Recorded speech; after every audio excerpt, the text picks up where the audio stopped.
Hello.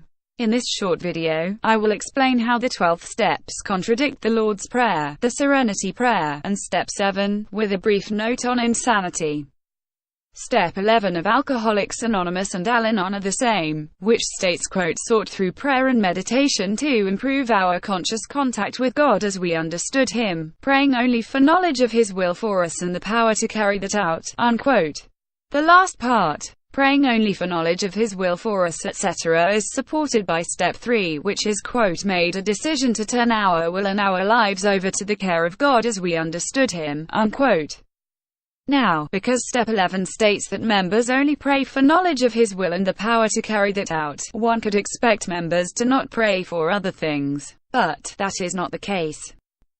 Insanity is mentioned in this video because, in fact, many 12-step meetings regularly recite other prayers, in spite of Step 11. For example, in the Lord's Prayer, members pray for daily bread, their trespasses to be forgiven, to not be led into temptation, and personal deliverance from evil. In the Serenity Prayer, members appeal to God for serenity and acceptance, courage to change things, and for the wisdom to know the difference between what they can and cannot change. All of these requests go against Step 11. As a final example, practitioners of Step 7 make, and encourage others to make, a humble request for God to remove their own shortcomings. Again, that request is outside Step 11. So, instead of only praying for knowledge of His will and the power to carry that out, 12-step group members make a number of other requests. Is this use of other prayers and Step 11 insane? First of all, what is insanity?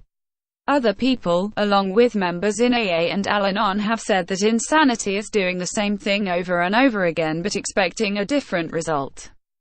However, that isn't insanity. Otherwise it would be insane to repeat any action, including repeatedly chopping a tree with an axe while expecting it to eventually fall, or redialing a phone number expecting the connection to go through. Because perseverance and persistence are effective in many instances, then repetitive behavior while expecting a new result is not insane. So, clearly, this definition of insanity is inaccurate. On the other hand, Oxford Dictionaries defines insanity as, quote, extreme foolishness or irrationality, unquote. That definition is useful and commonly understood, and the one we'll use. With the definition of insanity resolved, is the use of Step 11 together with other prayers insane? It is certainly irrational, which satisfies the last part of the definition. Is it extremely irrational? Because these practices are deeply ingrained and part of the foundation that has existed for close to 70 years in the cases of Al-Anon and Alcoholics Anonymous. That irrationality could be extreme, and thus insane. Even if these organizations were to change their practices tomorrow, it is noteworthy that the prayer contradiction has existed for so long. For possible explanations for this and the use of inaccurate definitions of insanity by members of 12-step organizations, please watch my 2 videos, 12-step programs of kindergartens, and religions and cults. The transcript and supporting links for this video are in the description below.